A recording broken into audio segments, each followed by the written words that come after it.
part en dessous. Ouais. Donc, plutôt 1 sur 5, peut-être, c'est pas assez fort ou quelque chose. Ah, ouais. Ça, voilà, c'est toujours.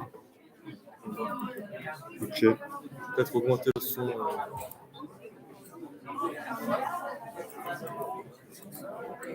Écoute, c'est bon pour vous?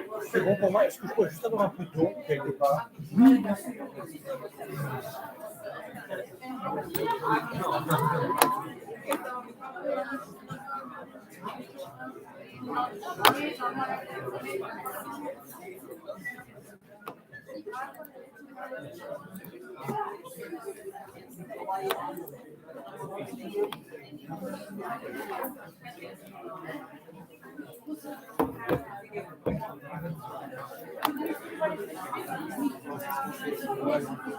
Ah, oh, c'est carré. Maintenant, tu peux écrire. Vas-y, viens au chat. Ah ouais? Ouais, frère, t'es bon.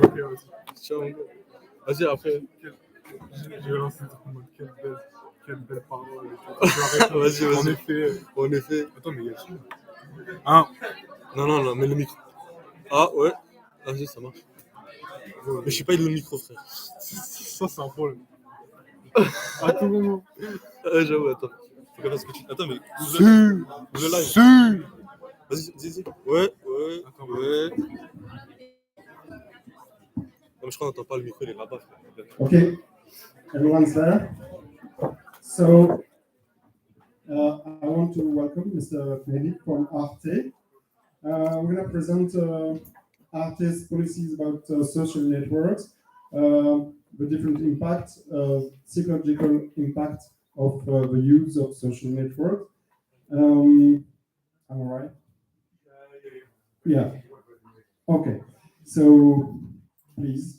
And we're going to have a few question and answer after that, moderated by the president of the European Student Council. Hi. I suppose you had a long day, so it won't be long, and the idea is to have time for a lot of questions of it. Does it work? Yeah, it does.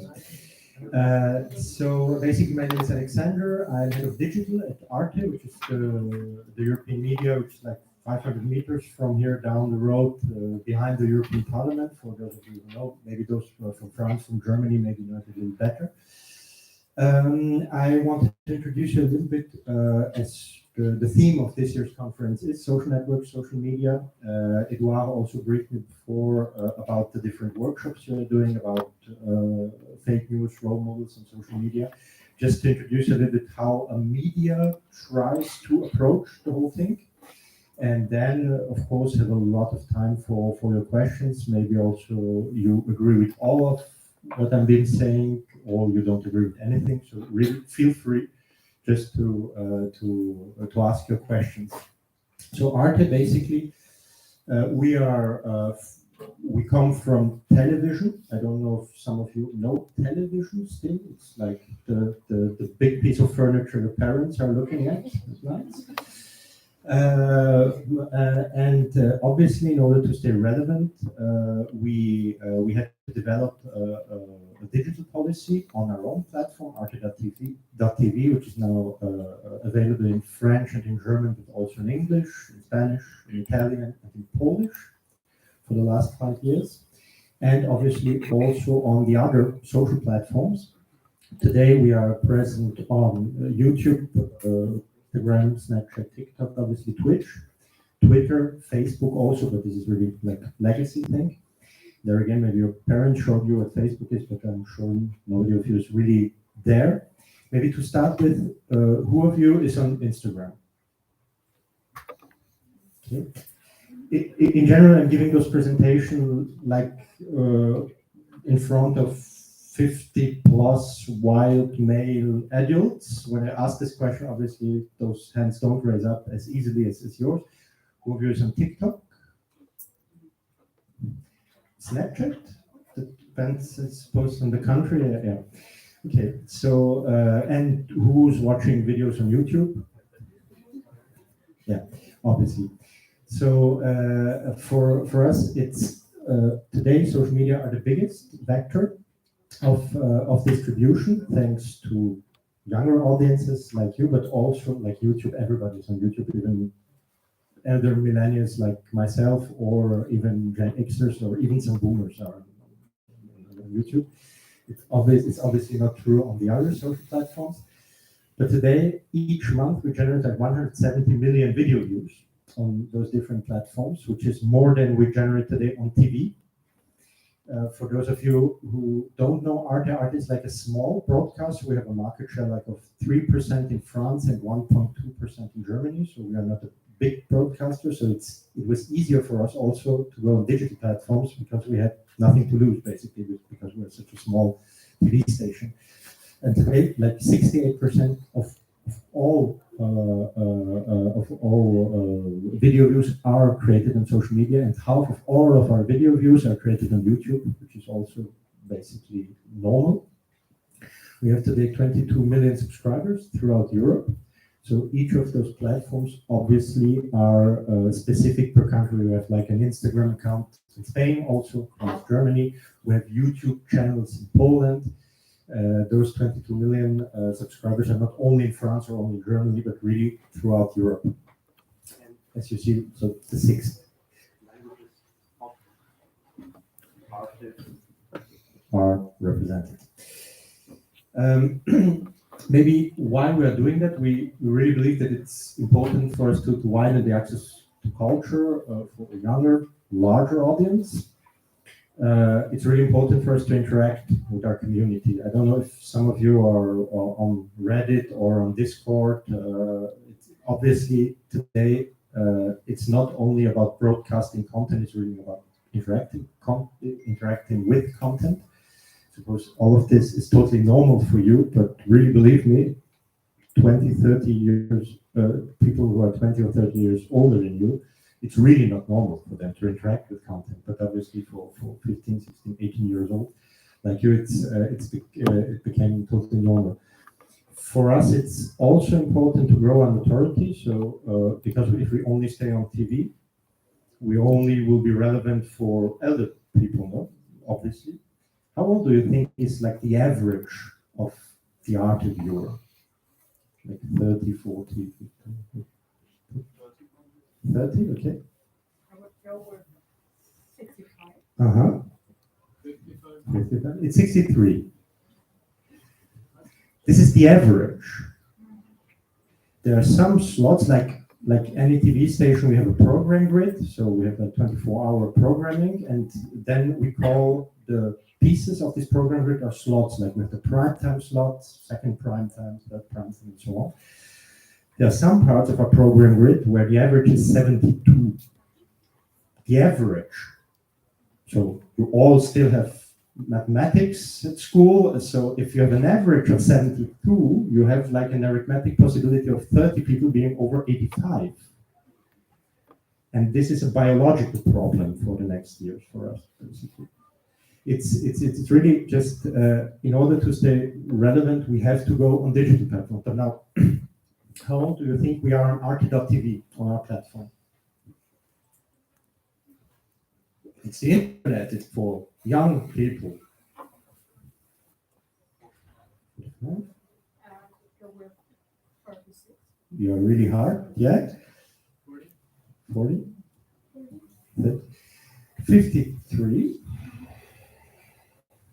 Because many people who come on Arte.tv believe it's only the replay offering, like they missed something on TV and they can watch it online because obviously it's how they used to watch the Mediathek in Germany or the replay in France. No? But now our platform is like 65-70% of original content that wasn't broadcasted, but people don't know that yet. So the people who come naturally are people who are elder too. So this is why we're on social media. On social media, it's depending on the platform. Like YouTube, it's 33. Instagram, it's 26. TikTok, it's 22. So this is also why we're on social media, and not in order to do only content for younger people, but in order to stay relevant for everybody. Because in some years you will see, you will graduate, you will get a job, and you will start to pay taxes. as soon as you pay taxes. So basically, you pay for public service, and you pay for my job, basically. So this is what you will have to do in some years when I will be really old. And so, so it's not acceptable anymore to be only on TV, because we won't talk to you in some years if we only stay on TV. So this is also why we're on social media. I always say that public service is like the biggest crowdfunding project of the 20th century. People pay before they see. So our job is to bring the content to the people where they are, and they are not on TV anymore. They're not even on a platform anymore. They're everywhere. So this is why we do what we do. And there is another thing that is really important. We try with our social presences to follow trends and present those trends to the communities that are growing with these contents. I'll give you an example. We have in our TV program a slot about pop culture. So basically we're talking about pop culture. Well, I told you before, we are 63 years old, so talking about pop culture on TV is talking about ABBA and the Bee Gees. You maybe had that in history, like 60s, 70s pop culture. This is the mental framework of the people who see us on TV. It's your parents and probably even your grandparents already. So if we only put online what we're broadcasting on TV, we are not relevant. We tried. We really tried to do differently on TV. We tried. We had a documentary about Amy Winehouse. It was a disaster. Our TV audience didn't know who Amy Winehouse is. Last year we tried BTS. You can imagine. It was like, what are those Chinese people doing on TV? Yeah, this is what we got, like when people send us postcards. We tried to explain it. They're not Chinese. Yeah, well, never mind. So this is also what we mean by new trends. We try to be relevant for the 21st century, basically. It's really not a very complex strategy. We don't try to sell ads. We are public service, so there is no advertising.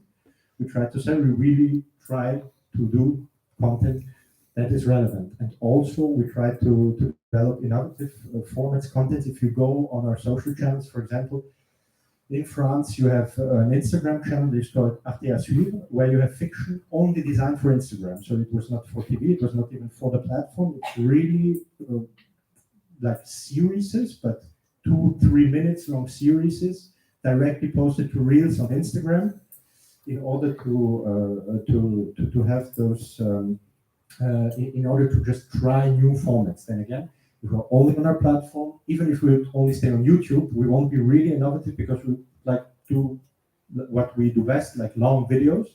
But obviously, we have to go beyond that. So this is why we are also on social media. Are there at this point already some questions, critiques? Eureka screams. Okay, good. So just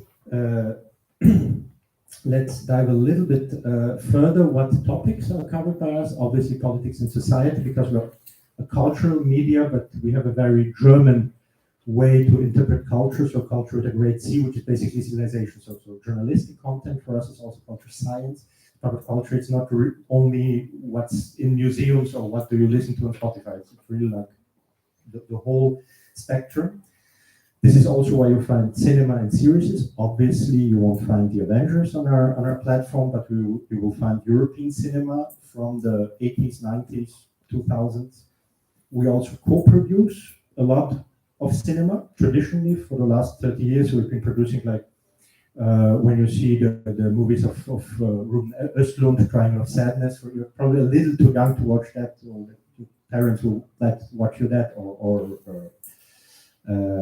for example, Titan. I don't think you saw it in cinemas because like it's like about men eating zombies. So I suppose they didn't let you in. But basically, it's not only about classical cinema. It's really also about the co-production of modern European cinema. You won't find a lot of American movies. You will find European movies. Then again, Europe in a very broad sense. So going until Russia, going until Turkey, going also to the north of Africa. We'll find a lot of history, but less than before, fortunately, and especially it's really difficult because on TV in general, when you say history, you say Adolf Hitler. but obviously there was a lot of history before and after that, and we really try to have, especially when we develop, for example, history formats for YouTube, we really try to have the whole spectrum of 5,000 years of human history and even beyond. Then classical culture, you have you have a whole offering that is called Arte Concert, that is really only about live streams from festivals during summers and rock, pop, metal, for example. What do you think is the most successful social media, the most successful festival on social media for Arte? Like you hear Arte, you believe like Richard Wagner Festspiele or like something about from Jacques Offenbach. It's the Hellfest. You know maybe the Hellfest, like in Clisson, every year it's a death metal festival where it's a big gathering in France, always in June, where you have like the big ones like Slipknot, Iron Maiden, and so on, like the big classical ones. And every year it really works well on our social platforms, though it's not really the classical image Arte would have, like Arte. Normally it's something like that with a big piano and you get some suites from Schubert. But we also try to have like the whole musical diversity. You have also science, and you have discovery, like lights in the savannah and so on, beautiful pictures from European cities. You have really the whole spectrum. And then it looks like that. It's obviously absurd. I'm standing in front of you, projecting some examples on a big 16:9 screen, which is obviously nobody of you will see it like that. You all see it on your mobile phones in 9:16 in a much more interactive way. But there you see, you have really like Instagram, you have YouTube Shorts now, you have TikToks, you have entire documentaries on YouTube, for example. Really, if you haven't done it yet, if you don't want to come to our platform, if you don't want to spam your mobile phone by downloading our app, just follow our YouTube channel. You have like 5 new documentaries every day there. So normally you'll always find something. And we have also, for example, formats now. We've been having them for nearly 2 years on Twitch. It's like live discussion, science. I'm so sorry about that. I didn't make actually that noise, but so here you have, for example, one format that is called Wissenschaftler reagieren in German. That is basically scientists analyzing Hollywood movies and trying to explain what of those Hollywood movies is really science and what is bullshit, basically. So we read with Interstellar, Don't Look Up, all those movies that are really mixing fiction and science, basically. And so we just have people talking about it during 2, 3, 4 hours, analyzing it. And eventually for each live, we get 300, 400, 500,000 people just gathering on Twitch, listening to our expert, which is also pretty great. And just to finish with, just basically what we really try to do with all of that is not only to be present on social media, but also to prevent our audiences about the dangers that can be on social media. I think, I mean, you're totally an audience that already knows that fake news, psychological problems like too much dopamine, so you are doom scrolling on your TikTok account for 2 hours, 3 hours in the train without stopping, just watching all the time videos. And this is not what we want you to do. We don't want you to consume a lot of videos. We want you to watch quality content on those platforms that is produced by Arte. And if you have enough after 2 or 3 videos, fine for us. We won't get rich if you watch more videos. It's not our job. Our job is to be relevant for society because society pays us. So this is also why we try to. I will just.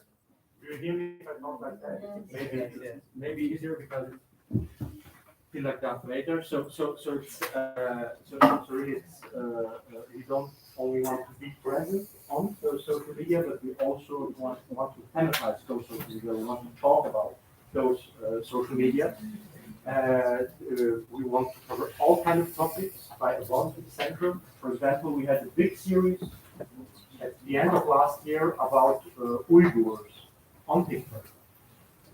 So I don't know if you know the Uyghurs. There's like in Western China, there's this big province Xinjiang where there is a minority within China that are the Uyghurs, a Central Asian minority that has been oppressed for the last 40 years. Many of them are living in camps and having a really hard time. Many of them are tortured, many of them are killed. And we decided to make a documentary about that, also because many of the clothes we wear basically like the raw material, like cotton, is from this province. And we decided to do it in a documentary that we posted on TikTok. Now, many of you may know that TikTok is a Chinese company. Many people reproach TikTok to be like fostering Chinese propaganda, and this is why we tried to go on TikTok in order to see if that's right. We didn't get that.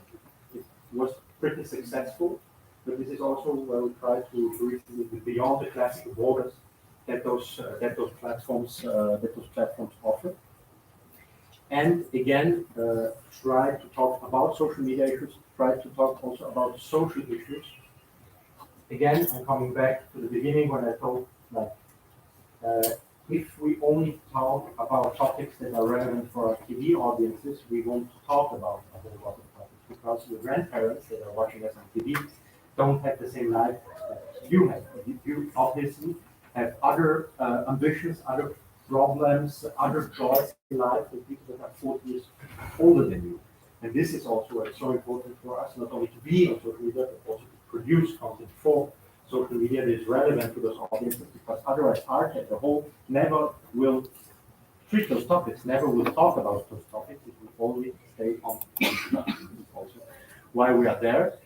And as I said, also social media topics. We want to unfortunately tend to watch something, but and I'm not sure there's any internet connection here, but basically you can go on our website, you can go on YouTube and check out this series. It's called Dopamine, basically, that is a scientific series about how each of your favorite platforms, your YouTube, Instagram, I mean, your favorite platform, Facebook, obviously not, but you also have TikTok, you have Instagram, and how each of these platforms is basically hacking your brain.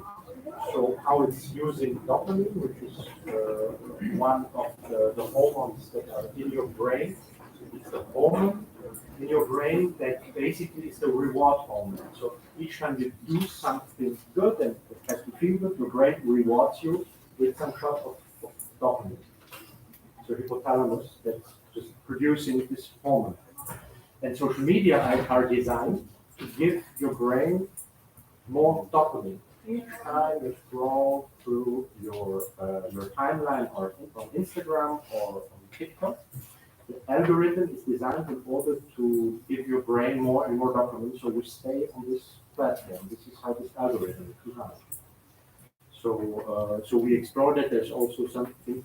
There are other apps like Tinder, not for you for the moment, but they make you relevant in 5 to 10 years.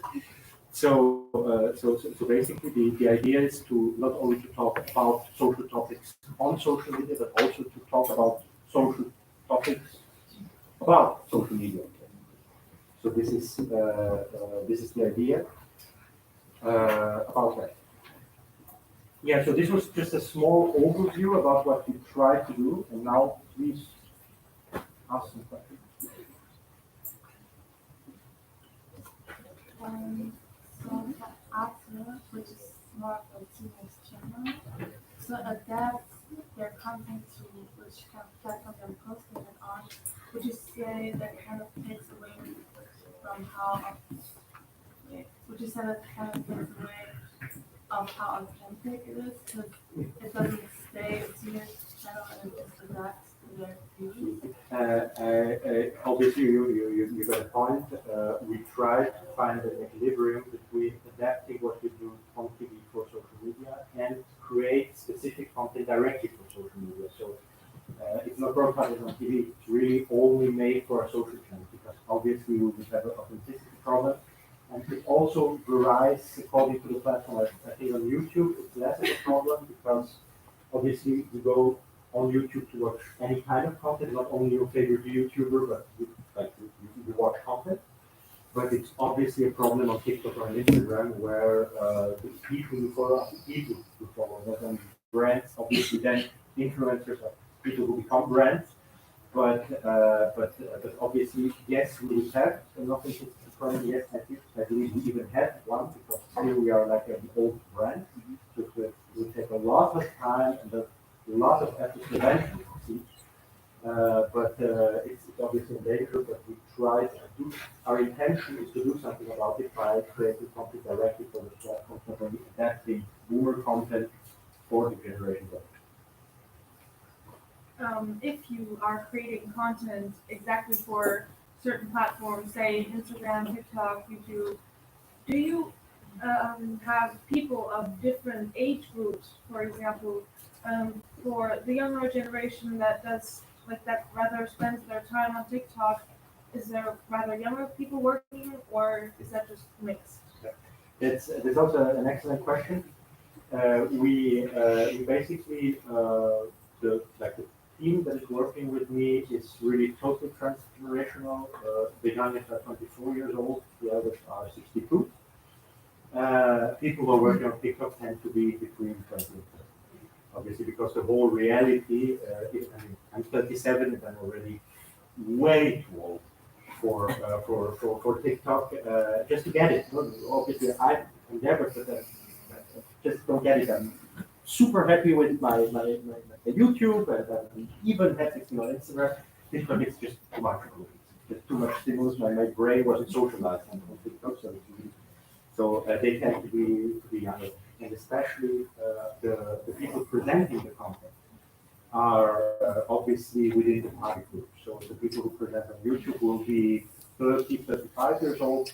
People on Instagram between 20 and 30, and people on TikTok between 80 and 35. Same thing for Snapchat. How do you feel being on TikTok, a company that is known for selling the data of the clients, and general being on a platform from many private companies? That's a very, very good point. I would say in general, it's like it's really ambivalent. We are totally aware of that, and we are aware that like we are a proud European broadcaster, and then we do content only for American and Chinese platforms. So obviously this is very paradox, but it's for me for the moment unsolvable because once all the people below 35 basically get 80-90% of their content on those platforms, it's impossible for a media company not to be there in some form. We try, for example, not to set any advertisements on that. It's a huge problem. For example, YouTube, twice a year, they're calling us, saying, you're making 1 billion views per year on YouTube. We want to monetize. We want to sell ads in front of your videos, but we won't do it because we believe this goes a little too far. We don't want to be responsible of the selling of the data of our users. But obviously, that doesn't mean that all the other data of the same users are not sold to other companies when they're watching other kind of content. So for me, it's basically unsolvable. But I think we would be poorer if we wouldn't be there because we wouldn't get like half of our audiences.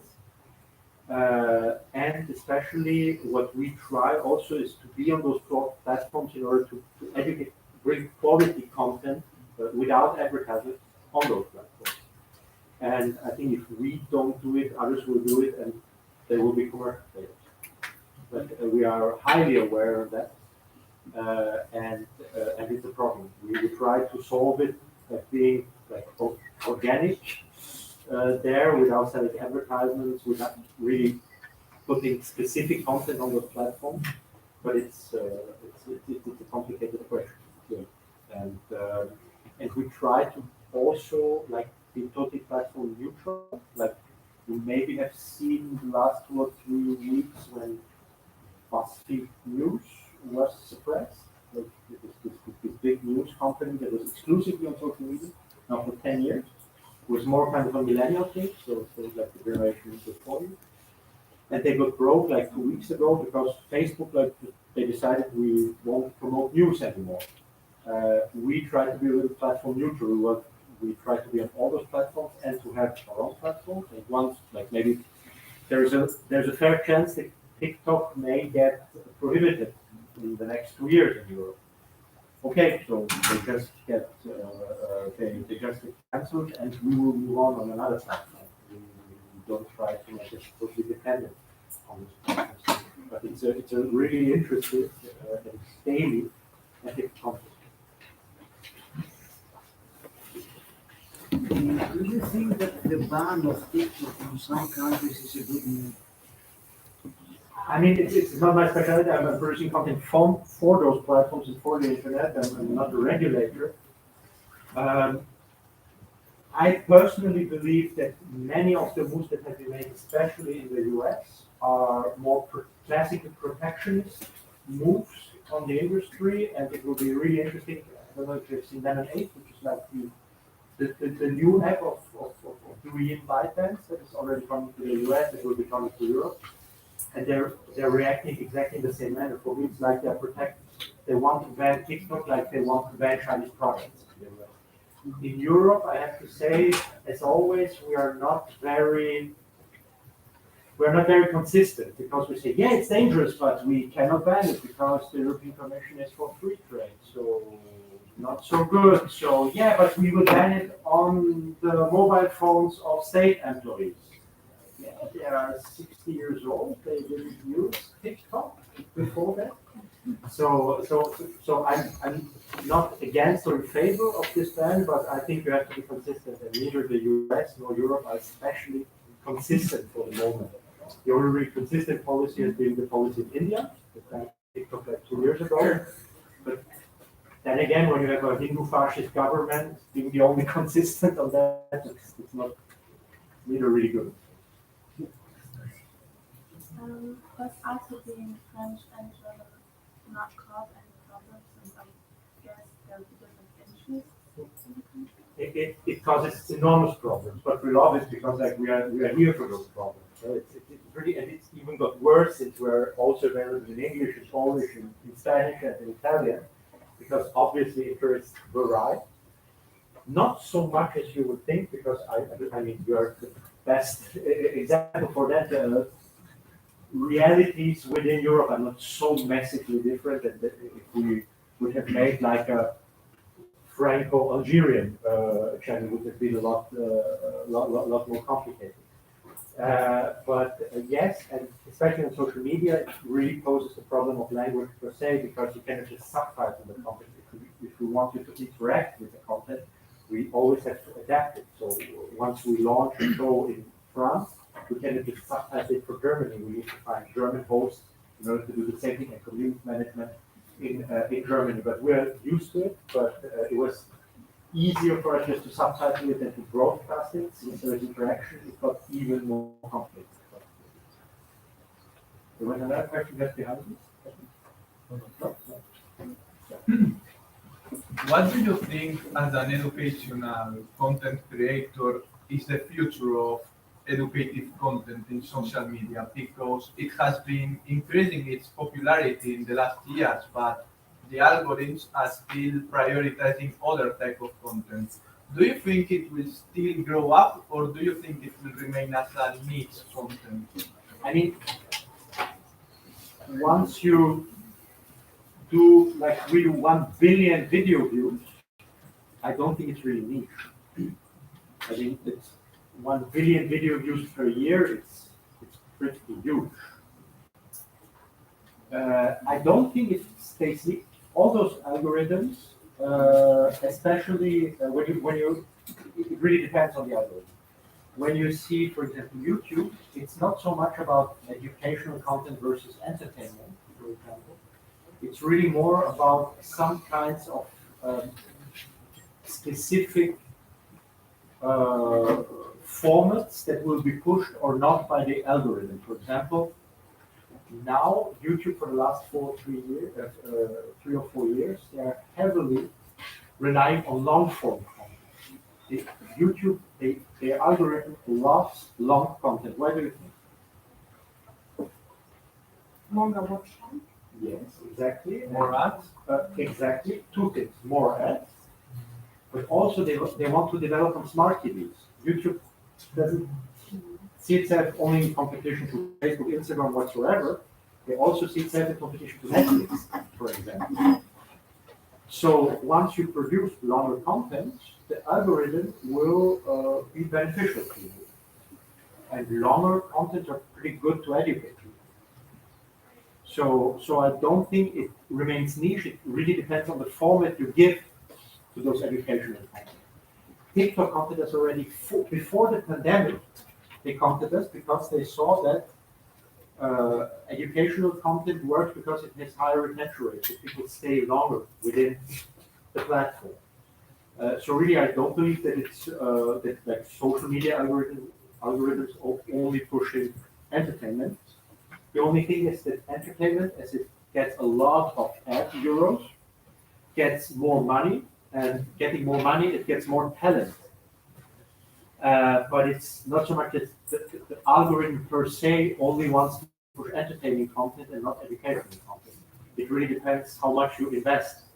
And as we have some spare money, we want to invest it in educational content. But I really don't believe that that algorithms don't push in some circumstances also educational content. I understand. Thank you. This is what I believe really from in my very narrow perspective of producer of mainly educational content. So I've understood that way that you post on social media videos about the positive and negative of social media. Yeah. Isn't that like a own goal pretty much? Because you're posting it on social media. Yeah, exactly. Yeah, it's like meta. Absolutely. And the videos that you're making about dopamine, are there any tricks you're using yourself to generate dopamine? We hope that not, but obviously, like the cuts when you watch it, it's a very it's a very fast cutting, very fast editing. So obviously, yes, it catches you more than like an office documentary that describes in 3 hours the dog of the office. Yeah. So obviously, but we try not to use the tricks. Because again, we are not there to catch the attention of people. We are really just there to explain the world, show culture, show European culture. I have another question. So, what I've noticed is that a lot of the social media apps are updating on features that other apps already have, say stories or filters. So, for example, after TikTok got really popular, Instagram started doing the reels and everything. So, would it be possible that at the end of this, every app would just be kind of the same, and then wouldn't it make sense to post the same content for the same features? Say, for example, a swipe up link for a story on TikTok and Instagram, and then a longer video on Instagram and YouTube. Would that make sense to push out more content? Totally. This is what we're already doing when we produce, for example, for TikTok, we reuse it on YouTube Shorts and we reuse it on Instagram Reels. We do that. We are really not the only ones to do that. Then again, it would be even more consumer friendly to have less apps, but that's not how capitalism works. So it's really we already reuse content. We reproduce for some platforms, on other platforms. We reuse what we do for Arte.tv on YouTube. So we are doing that in a lot of media. Do you think that what you do is a fight against disinformation because you spread the right information, so it has an educative consequence? Yes, but I don't believe me or my team are crusaders for the right thing. I would see it in a more subtle way. I don't think if you spread the right thing, but we spread content that is meant to make you skeptical, and it's meant to make you a little bit more critical about media consumption in general. It's not so much that we have the truth and other ones don't have it. Obviously, I believe we have more the truth than Breitbart News or Russia Today or something like that, because we don't intentionally spread this information. But as public service, we are there for that. And this would bring me back also to, should we be on social media or not? Because we are selling like content to platforms that are reselling data. I believe yes, because we try to foster critical thinking. But in general, you never will see a content of Arte that will say this is how things are. We believe, especially as a European media, so a media that always has different points of view. We see that there's never just one story. There's not the truth. There are many points of view that compose the truth in general. And this is what we try to do. So it's a little bit more subtle than just educating people like state media did it in the 80s in Czechoslovakia or something like that. Thank you. What do you think about the geo-tracking? Because when I'm in Germany, I'm not able to watch the content on France often. Because yes. For Arte, yes. But I think I'm not. When I go to the YouTube channel, you are not in France. You should be able to watch, but obviously the YouTube algorithm, which we don't control, like will propose you the content that it thinks is suitable for you, so for the German content. But in general, all of our programs are always available in France and in Germany. This is the minimum. And more are also available in 10, 15, 20, 27 other European countries. But obviously, we are part of the film and documentary industry. So obviously, we see geo-tracking is necessary because it's part of the business model of movies. You like do a movie in 2 or 3 countries, and then you sell it to other countries, and this is how you live as a producer. But obviously, our goal for the next 10 to 15 years will be to have less and less geo-tracking in a unified Europe, where you will be able to watch any content everywhere. But the model today is really not that. It's really the opposite. Europe does exist for a lot of things, but not for watching content. And there was the whole debate 4 years ago, even about your SVOD subscription to be able to watch your Netflix account also in other European countries. You're able to do that now, but only like when you are in Portugal, you now will be able to watch Netflix Germany, but you won't be able to watch Netflix Portugal or Netflix France. It's really still a very fragmented market.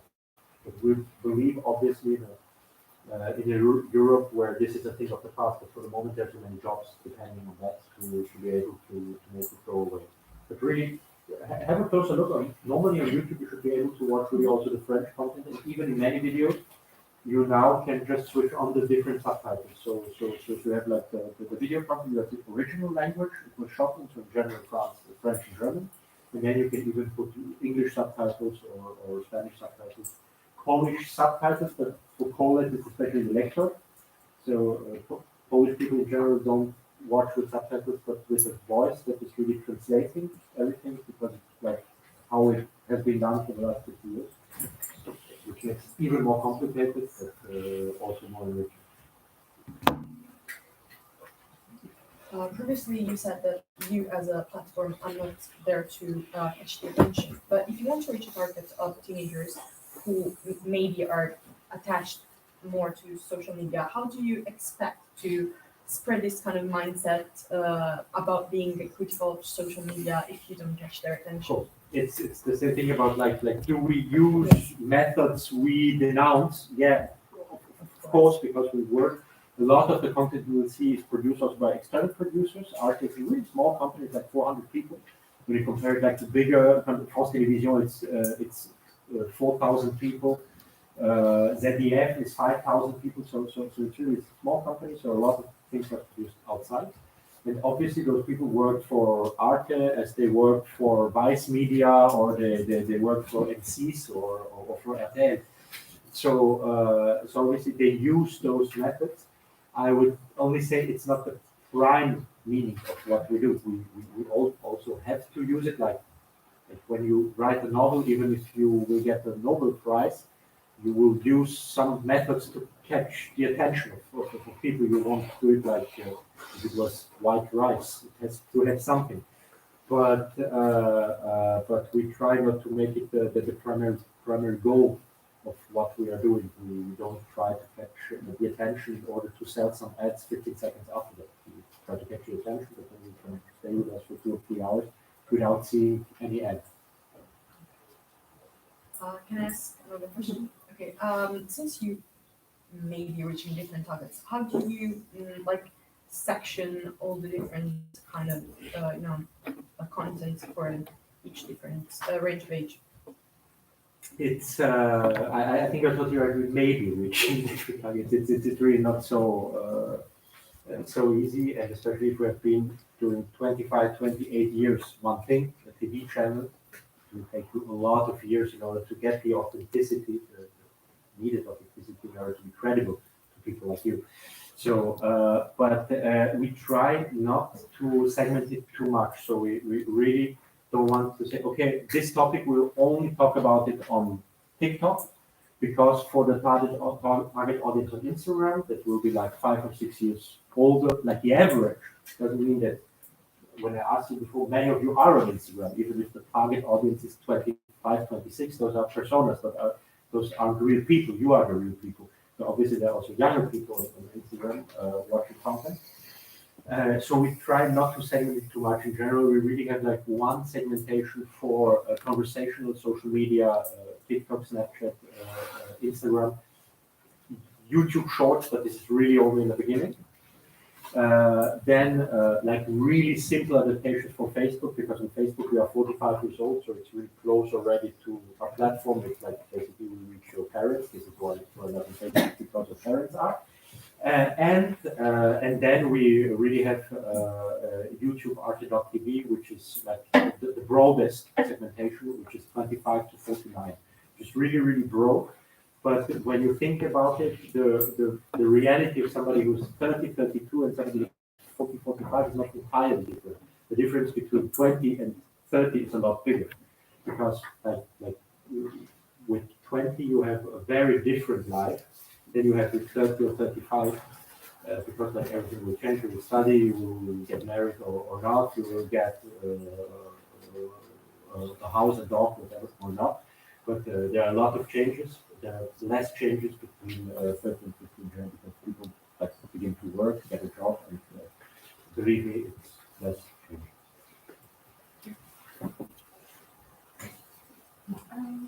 So you just said Arte is more than culture, but you also showed us how you or Arte as a whole is very active on every kind of platform and tries to reach every kind of age range.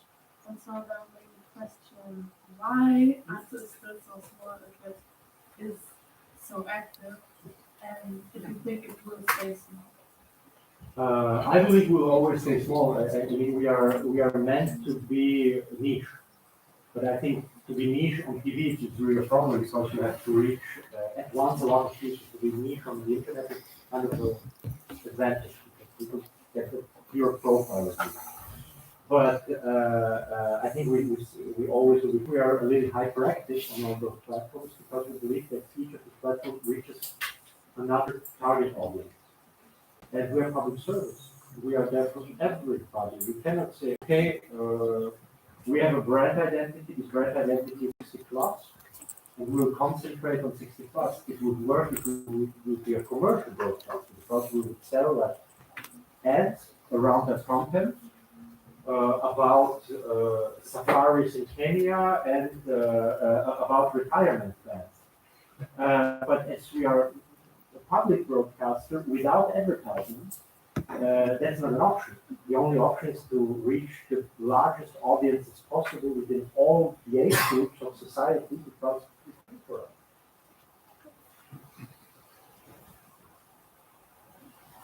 other. Thank you.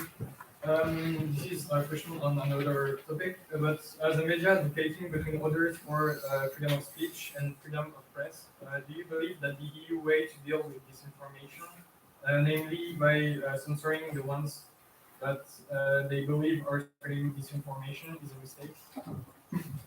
I think I don't know how many of you already have philosophy in school, but it's the classical question of can you tolerate intolerance? No, it's like obviously, look, I firmly believe it's important to regulate the sector in order to do anything possible for media like Russia Today and others not to spread disinformation. Like for me, I mean, Russia Today is only operating on the same kind of propaganda the Soviet Union used to spread like 40 years ago, only with other means. So I believe it's important to regulate. Not sure that in every case you have to ban those media, but you have to find the right mechanisms in order to avoid that this happens. And if in some cases it's only possible to ban it, so let's ban it. I don't think it's possible to tolerate it. And again, the problem is not so much should you be intolerant to intolerance. My answer would be totally yes. You should be intolerant, but where do you draw the line? And there it's really complicated. It sounds ridiculous to me in the US to ban TikTok because it's Chinese propaganda, and to have sanctions for Breitbart.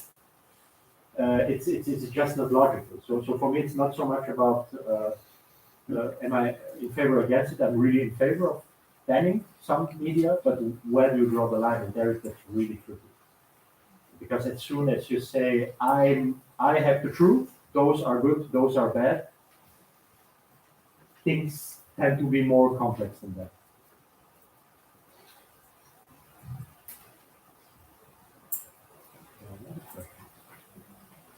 I think yeah.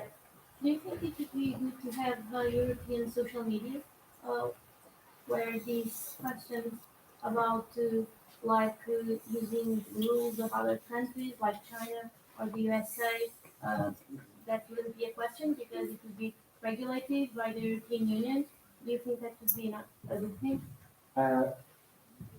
Various things. I believe that the short-term view you could take is that the European Union is already regulating the social media that exists, and that's a good thing. I mean, the European Union was like everybody laughed about the European Union in the US, and there you got GDPR, and now European directives are regulating the global internet, especially when it comes to data and so on. So for me, like the short term would be more like still and very proactively regulating social media, like what the European Union is already doing. For me, the idea of one or various social media platforms that would be like European, it may be a good idea, but then again, what are we talking about? Are we talking about like an initiative of the European Commission to launch a public social media platform? Are we talking about subventions to the private sector in order to foster the possibility to like create a European Silicon Valley in order to have private companies that would replicate the success of Silicon Valley or of Tianjin and Beijing companies? That's for me. That's a question that I cannot answer. That it's far too complex and it's really beyond my intellectual reach today to be able to do that. So I think that the short term, it's not so much should there be a European platform or various European platforms, maybe, but for the moment, we already have regulation we can use for the platforms that already exist, and we are using it. I believe it's a good thing, and it's really putting Europe at the center stage, the world stage for the regulation of the internet. And for me, it would be more long term to see if there are one or various European platforms.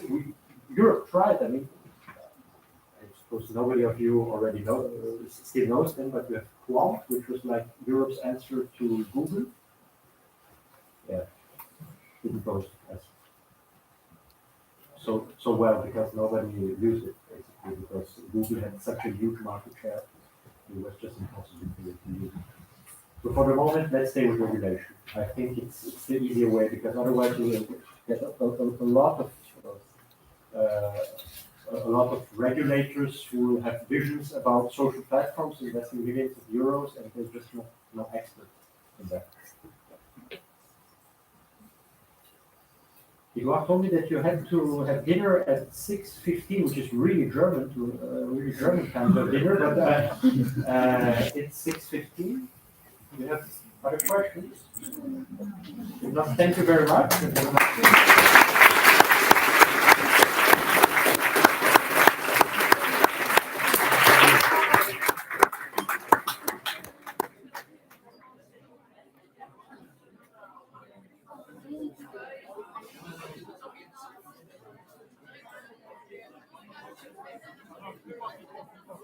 Oh, ça me filme. Non, je vais pas couper. Ah, depuis tout à l'heure, je vois vous écrivez. T'écris ma foi et tout. Ah, ça me filme. Lui, ça va, mais je le vois même pas depuis tout à l'heure. Comment je le vois pas? Oh, tu sais, oh, la daronne, elle a dit on entend tout. La daronne, elle est le live, elle a dit on entend tout. Pozdrav doma.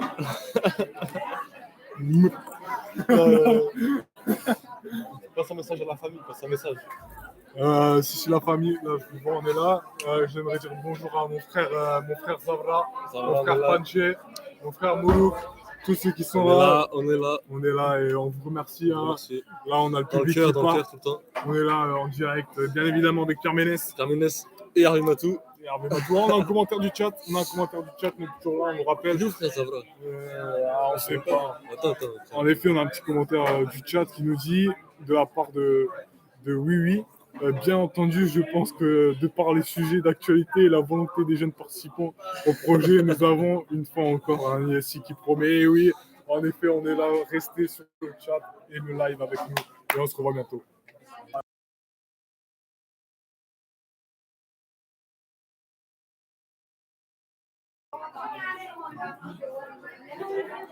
Ah, donc le son il sort de là. Je suis pas sûr de ouf, frère.